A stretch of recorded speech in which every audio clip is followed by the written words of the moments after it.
There is nothing acceptable about eating yourself to an early end. So no, I don't want to lose weight because I have internalized fat phobia and I hate myself and fat people. I want to lose weight because I love myself and I deserve a long and healthy life, and so do you.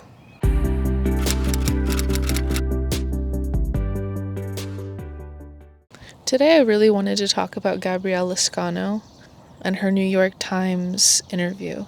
I am not someone who knew of her before her controversies, we'll call them. The controversies, of course, being that she was body positivity and has pivoted since to speaking out against maybe the missteps that body positivity as a whole has taken and her part in contributing to those missteps being highly publicized and followed by a larger audience. The one thing that I want you to take from this video is that if you are in a community that labels and responds to any personal anecdotes or opinions with everything is anti-fat, fat-phobic, problematic, negative rhetoric, if any of these are constantly being thrown around, I urge you to consider the community that you're in, and even more so, I urge you to consider what your life will look like down the road.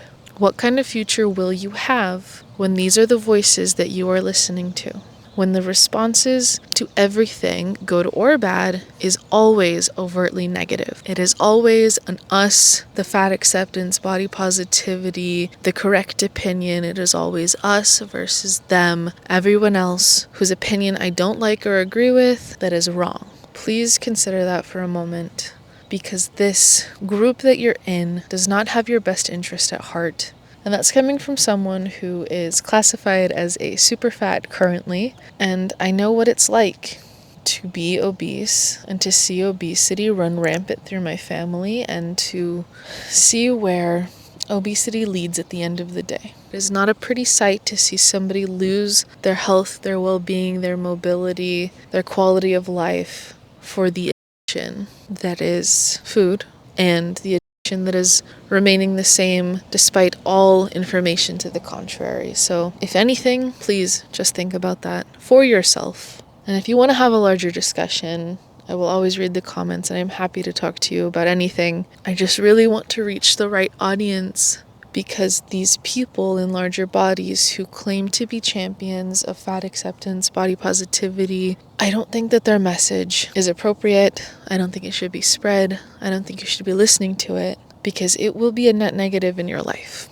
It's what I firmly and truly believe, but again, I'm open to a conversation to the contrary. Overall message aside, I want to talk about Gabrielle and her New York Times interview. It seems to me that the reception of this interview online by the FA and BOPO crowd has been overtly negative. My problem with the video isn't Gabriella's personal experience. My problem is that she got online and without properly contextualizing the history and the nuances, she blamed body positivity. Yes, it is fat phobic. Yes, she's peddling the same harmful rhetoric. You're not even with what's actually going on in the current movement. So, like, why are we talking to you? Yeah, if you want to talk about body positivity, don't talk about it with somebody fat phobic.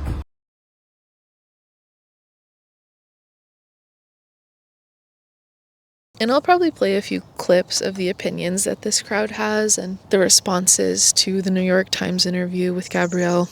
But what I really wanted to say about the interview itself and the responses is that there's nothing positive about shunning somebody who has expressed an interest or a need to change. There is nothing acceptable about eating yourself to an early end. And if your criticism of Gabrielle's opinions is that she didn't use the right terminology, she didn't describe that body positivity as a whole is bigger than she made it seem or has more nuance to the conversation, that's because it doesn't matter. Because when we're talking about obesity, we are talking about critical health issues, and how you feel about the terminology doesn't necessarily matter in the grand scheme of things. Because it's interesting, this crowd will use how they feel as a navigation towards what is or should be acceptable in society when it comes to larger bodies and fat people, but they don't accept when a fat person expresses their feelings of unhealth, of low quality of life. So why is it that the FA Bopo crowd is demanding to be accepted based on their feelings, but overtly refuses to accept others of the same size, but especially not those of smaller sizes? They refuse to accept those feelings and experiences. It doesn't make a whole lot of sense when you think about it. If the response to any personal truth shared, for example, me and my friends are expiring early, if the response to that is an overtly negative and personal attack, a knee-jerk reaction to information that goes against the carefully guarded and crafted worldview that these crowds personally hold, I urge you to think about who you're listening to. I truly don't believe that these influencers care about you. I truly don't believe that they care about sustainable, lasting change, that they care about influencing society in a positive way towards a better outcome for everyone involved, including fat people, mid-sized people, small people. I think that their worldview is incredibly limited and that their opinions will frequently, more often than not, be used as weapons rather than tools for change. I think that if somebody was truly body positive, that they would celebrate all shapes and sizes and welcome all opinions from those in larger and smaller bodies. I think that maybe the true interests of these crowds is twofold, or it's one of these scenarios. I think that perhaps they want to drag people down to their level where they are unhappy with their situation. They want others to join them in that unhappiness and to remain stuck with them in that mindset where change is too hard and that it's actually society's fault and problem and not an individual failing. And I don't agree that obesity is an individual failing. I don't think placing blame helps anybody, but I do think that a modicum of individual responsibility would go a very long way. So these body positivity, fat acceptance influencers want to be the queen bees of the unhappy. That's the first possibility. The second is that it's just a internet grift for attention and influence. I don't claim to know what's behind the psyche of a fat acceptance or body positivity influencer, but I do know that they gain something from sharing these opinions online, and I don't believe that the intention is necessarily change. I think that no matter how far we go in agreeing with them, they will always move the goalpost and push the envelope. There's always another extreme to reach because attention is currency and these crowds thrive on it and they need it to push their messaging. Whether or not that messaging is appropriate, I don't think so. But there will always be another clippable moment, another radical opinion, so that we maintain the conversation squarely on them and so that they can achieve whatever end their true goal is. I just don't understand how, for example, me at a super fat size, describing how I no longer wish to be obese is somehow internalized fat phobia. It couldn't possibly be for realistic health, pain, well-being reasons. It has to be for some societal fault that I have internalized to my own psyche. But what's interesting to me about that point is that the opposite couldn't possibly be true, where I have expressed an opinion for change, for losing weight, you expressing an opinion for gaining weight or making more space for those in larger bodies couldn't possibly be incorrect. It's always going to be the people who want to lose weight that are incorrect. What's interesting to me is that people like Tess Holliday will say, yeah, I lost weight, but I didn't make it my entire personality, when the reality is that your weight, regardless of gaining or losing, has always been your entire personality. It doesn't make sense. I don't get it. Somehow fatness, as a larger discussion, has turned into an issue of morality, and where I do see that stems from the larger view of fat people being a certain type of person, a lazy person who just doesn't want to work, where I do see that opinion has lent itself to the larger opinion of weight being a morality issue. I don't agree with the narrative that anyone wanting to lose weight is therefore anti-fat people. It's anti-fat for me. It is anti-health and pain and a slow, debilitating end for me. You have the fatty liver, not me. And sharing these opinions is my wish for somebody in my position to avoid these preventable outcomes for themselves. So anti-fatness is not anti-fat people. It's anti-fat problems. It's anti-preventable disease. It's pro-better life in the long run for everybody. I don't like the extremes of either side. Eating too much, not eating enough, it is all terrible for you. And the opinion that you should be able to do what you want with your body, sure, whatever. But to share the opinion that society should accept these body types as body types the way that they are, unacceptable. It does not make any sense. So no, I don't want to lose weight because I have internalized fat phobia and I hate myself and fat people. I want to lose weight because I love myself and I deserve a long and healthy life, and so do you. And it has been proven time and time again that obesity has overtly negative health outcomes. There is nothing good that can come from visceral fat around your organs. Hundreds of pounds pushing down on your skeletal system. Nothing good can come from having excess weight on your body to the degree that we are being asked to accept. I don't care about body type. I don't care about thinness. I don't care about fatness. I care about health. And the fact of the matter is that when you treat yourself, your mind, your body, when you feed it what it's supposed to have, when you do everything in pursuit of a healthy, realistic lifestyle, the outcomes are almost always a normal body weight, an average body weight, a body weight consistent with treating your body and fueling your body to the best of your ability. Does that mean that everybody's going to have the same body type and size? Absolutely not. But do not fall for the rhetoric that says, I can eat like a thin person and still be fat. It's not true. I think that fat acceptance and body positivity messaging ultimately hurts everybody. I think it hurts their audience the most because they waste a lot of really good years believing the grift that society should just accept you the way you are, when the way you are might actually be sick. To a certain degree, I do understand the idea that you can't know somebody's health by looking at them, but the opposite is also true. There are some health markers that visually you can see. If I'm limping, it's a negative health marker. If my skin is yellow, I should probably go to the doctor and check out my liver. If I have hundreds of pounds of excess fat, if I have a high body weight, you can see that. It's an instant negative health marker. So yeah, you can't know somebody's full health by looking at them. But some health markers are visible. And doctors specifically use that to treat a whole person. I do understand that there are some doctors who are not equipped to deal with, first of all, a larger person in general, and then second of all, the psyche of a larger person. Some of us need a softer, gentler approach, where some of us need a firmer hand. I've had plenty of doctors who only see my fatness as the problem, so I understand.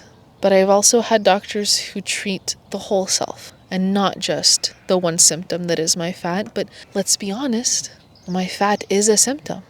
It's a negative health marker. You can see it. There's nothing wrong with that. It's not a moral failing. Stop treating it like that and stop pushing back on people.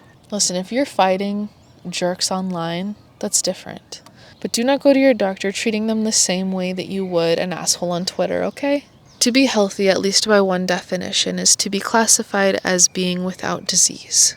Just like obesity is classified as a disease. And it's my theory that maybe this is why some fat people do not want to be described as obese, because you don't identify as unhealthy and you want to separate yourself from the medical terminology that sure has a negative connotation in your mind, but also doesn't change the reality of what is the truth just because you feel a different way. I think this is why fat acceptance and the extremists of body positivity like to loop themselves in with minority groups, because they want to be seen as a group of people that is being severely let down by society in multiple facets, when that's simply not the case for fat people. There is a lot of room for improvement in how we treat fat people medically, societally, but it doesn't fall to the level of discrimination or systemic failing. Editing Summer here. I just wanted to jump in really quick because I don't think I explained my thoughts very clearly, and I had more that I wanted to say. So essentially what I was trying to get at in this section of the video was that there is so much room for improvement in how society approaches obesity as a whole. There's improvement in how children are fed in schools, the limited education that we have on nutrition, the lobbying within the ultra-processed food industry to influence policy on health, billions in spending on making highly palatable and addictive foods. All of these issues lend themselves to increasing obesity rates across the country. But for obese people to then ignore those factors, ignoring obesity as a problem whatsoever, state that fat phobia is the only issue because fat people are often treated with less respect than others, I can agree with that. But then refusing to take care of themselves and encouraging others to do the same, all of these things only exacerbate the issues that we have in this country around food and weight. And I think that is exactly the crux of why I don't think that fat acceptance or body positivity or health at every size, I don't think these things are good for us, because obesity is a symptom of a larger problem, and the problem is not fat phobia. The problem is obesity. Back to the point though, I think that these crowds don't approve of BMI or the term obesity because they don't vibe with the medical classification that innately proves their worldview wrong. But simply choosing not to believe something doesn't make it the truth. And if your healthy at every size worldview is wrong, what does that say about, or what does that do to your identity as a whole? I'm just going to get into the few questions that I have for body positivity and fat acceptance. Why did you make being fat your whole personality? Why did you box yourself into an identity that you could not change? Why is your identity tied to an inability or a disinterest in changing? Why is it tied to the identity that the world just doesn't understand you? Why is this an identity that can't accept alternate viewpoints? Why can't you see that some of your messaging is wrong? I can admit that I probably have some blinders on, having been raised a certain way, having seen life through my own personal experiences, but why can't you do the same?